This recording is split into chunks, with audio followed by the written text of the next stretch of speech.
Gari hii iliingia kihalali kwa kibali maalum cha muda mwaka jana mwezi wa kwanza, na likatoka mwezi huo huo kurudi kwao Kenya. Mwezi wa 4 mwaka jana gari hii ilikutwa katika kijiji cha Rusewa ikiwa inafanya shanti ya mizigo kutoka kijijini kule kupeleka Masasi.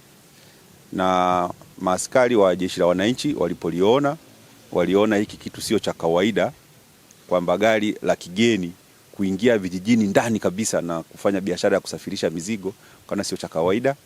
Wakalishikilia hilo gari na ndipo waliwasiliana na ofisi yetu ya mamlaka ya mapato.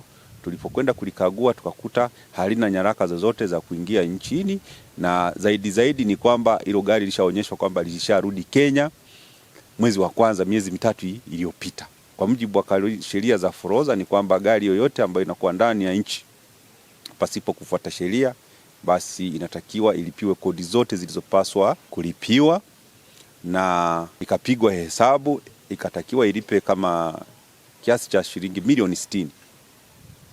Mtu aliyekutwa na hiyo gari hakuweza kulipa hiyo kodi ndani ya siku 90, na baada ya muda huo kupita, gari hili lilichukuliwa kwamba aliyekuwa ameingiza gari ameshindwa kulikomboa, zikafanya taratibu za kulipiga mnada. Lakini baadaye walipokuja watu wa forensic kuja kulichunguza, wakakuta kwamba namba ile ambayo kwenye chassis number haikuwa sawa. Kwa hiyo haionekani vizuri, ni kama imefanywa magumashi kidogo.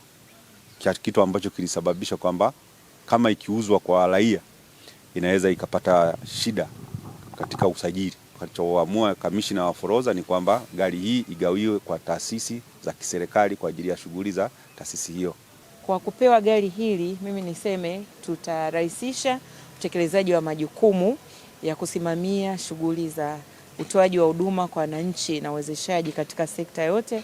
Kwa mfano elimu, kuna swala la usafirishaji na upokeaji wa mitihani pamoja na majukumu mengine yanayoendana na hivyo. Wakati pia wa shughuli za uchaguzi kuna ubebaji wa vifaa na upelekaji. Kwa hiyo tulikuwa na upungufu, na wakati mwingine tulikuwa tunatumia magari ya halmashauri, lakini pia mkienda kutumia magari yao kule mnakuwa mnawabana wao pia, sababu wana majukumu ya namna hiyo. Kwa kama mkoa tumepewa extra mileage kwa ajili ya kutekeleza majukumu yetu kwa viwango vya juu.